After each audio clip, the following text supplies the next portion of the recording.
So a lot gets made in wrestling lore of the incompetence of Vince Russo, and how his stupidity and piss-poor booking basically led to the demise of WCW. Even though he wasn't around in 2001, his shitty booking and general cocking up of the company from late 99 to late 2000 basically left it an unsalvageable wreck.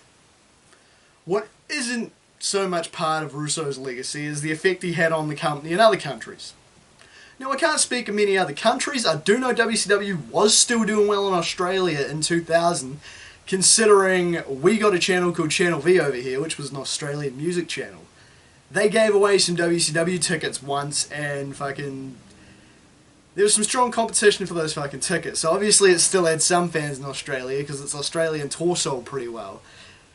The only negative from that is Juventud Guerrera getting arrested for being fucked on PCP and fired. However, over here in New Zealand, its popularity had also dropped a shit ton by 2000.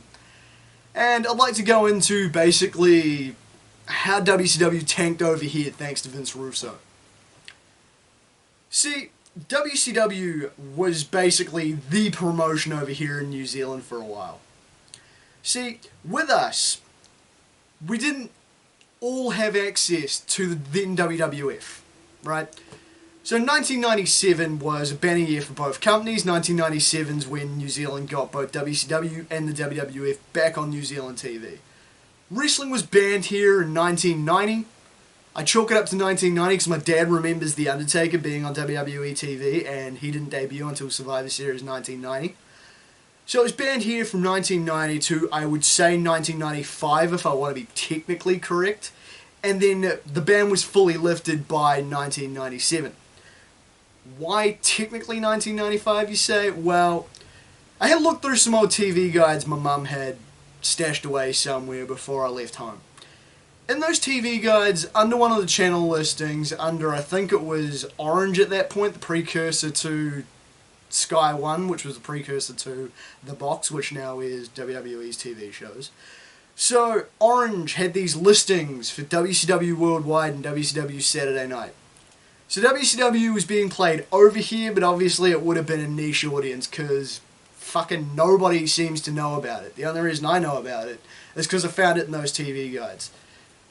But WCW started out over here on Channel 2. It was on a Friday night between 9:30, 10:30, whenever, etc, etc. So it started out, we got WCW Saturday Night, which would have flashbacks to episodes of Nitro. Demand got so high for Nitro, WCW Saturday Night got replaced by Monday Nitro on Friday nights here in New Zealand. Now, we weren't complaining in New Zealand, right? The shit they did on Channel 2 back then would be fucking torn to pieces right now if it happened in fucking 2021. Back then, what we got was 4 months old. So if it aired in fucking March 1997 in the States, we wouldn't get it till around about July or so. We weren't complaining, we didn't care. This was awesome, this was mind-blowingly cool shit. WCW was the talk of the playground when I was a child. This continued through 1998 into 1999 when people say the wheels started coming off the fucking cart. See, as I say, New Zealand was a WCW country. WWE then was aired on Channel 4. Started with SummerSlam 1997 and went from there. But the thing is, what we got over here was condensed 1 hour versions of Monday Night Raw that were a week old. But a lot of places didn't get Channel 4. So the WWF was reasonably well known because of the name value then, because obviously that was the big thing back in the day over here, because it was the only one we got over here in the late 80s, early 90s. But you didn't have a lot of fans my age, because nobody in my town got Channel 4 unless they had cable TV, which wasn't a common thing back then. It was something only the richest and most privileged had. Or if you were in one of the towns that got Channel 4 by default, why it was only available in some towns, fuck knows. To this day, I don't quite understand it. But suddenly, the WWF started gaining popularity in 1999, because more and more houses started getting cable TV, because cable TV companies started making it affordable. But back to my point about WCW. So we started getting WCW because we started getting TNT over here, and we started getting full episodes of Nitro, which were only a month delayed. So, pretty cool, pretty reasonable, pretty awesome. That said, the kids that couldn't get cable TV still resorted to Channel 2. It was still in a really good time slot on Channel 2. As I say, it got moved to around about 10:30 at this point. No big. It wasn't until Vince Russo came to WCW, bro, that shit started hitting the fan. Now, obviously in America it started hitting the fan because Russo's booking sucks. It is basically legendary at this point that the man's fucking incompetent. The man tanked WCW, the man almost helped tank TNA. The man is basically a recurring joke in wrestling circles nowadays to the point, nobody wants to touch Vinny Rue with a 10-foot pole. But the way it affected us over here is it started to turn people off TV. WCW was no longer cool. A lot of the shit over here does mirror the attitudes in the States. WCW is no longer cool, WCW is slipping in popularity, not as much as it was in the States by late 99, but it wasn't as cool as it used to be. Meanwhile, the WWF was starting to gain popularity over here, as I say, more accessibility in more households, better storylines, cooler wrestlers, less frustrating payoffs. Yeah, boy. So WCW started losing viewers. Then 2000 happened, and that was it. By mid-2000, nobody over here cared about WCW anymore. Sure, you had a bunch of people watching, but nobody really gave a shit anymore. TNT over here gave way to Turner Classic Movies. While it was mainly a movie channel, it still carried WCW because WCW was popular. WCW was beloved over here. Even to this day, people my age still look back on WCW with fond memories and love that shit. You know, with a passion. We still love WCW over here in New Zealand. But by 2000, that was that. By the end of 2000, WCW was shit-canned off TCM over here because nobody gave a shit anymore.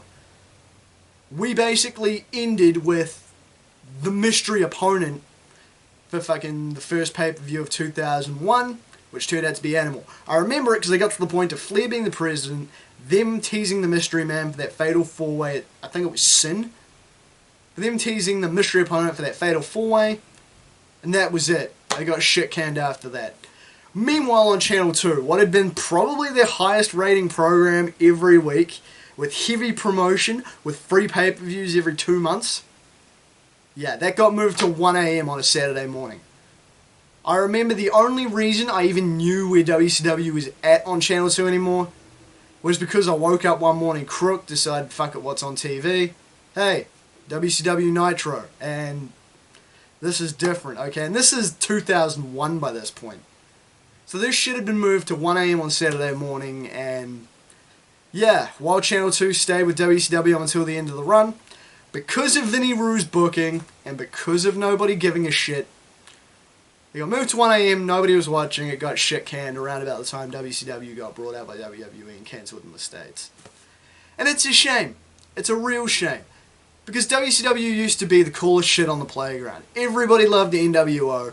Everybody was doing the fucking NWO sign, the Too Sweet, whatever the fuck you want to call it. Everybody loved the guys in WCW. Goldberg was the shit. DDP was the shit. Everyone loved Hall and Nash. Sting was fucking the guy, you know. And then it just became, meh, who cares? You've got fucking the WWF. WCW's writing its own demise. It's not even that the WWF's beating the shit out of it. It's the fact that WCW's beating the shit out of itself because this idiot from New York is booking these fucking terrible angles.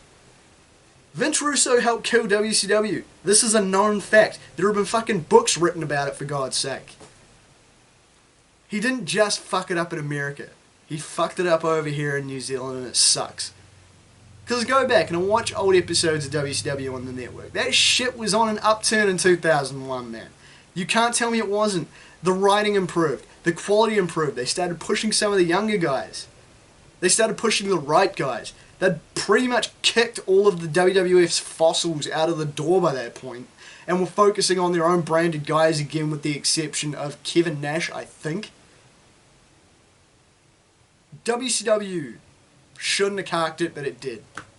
It went from popular must-watch viewing on Channel 2 at 9:30 at night on a Friday night to 1 a.m. on a Saturday morning in 2001. And that sucks.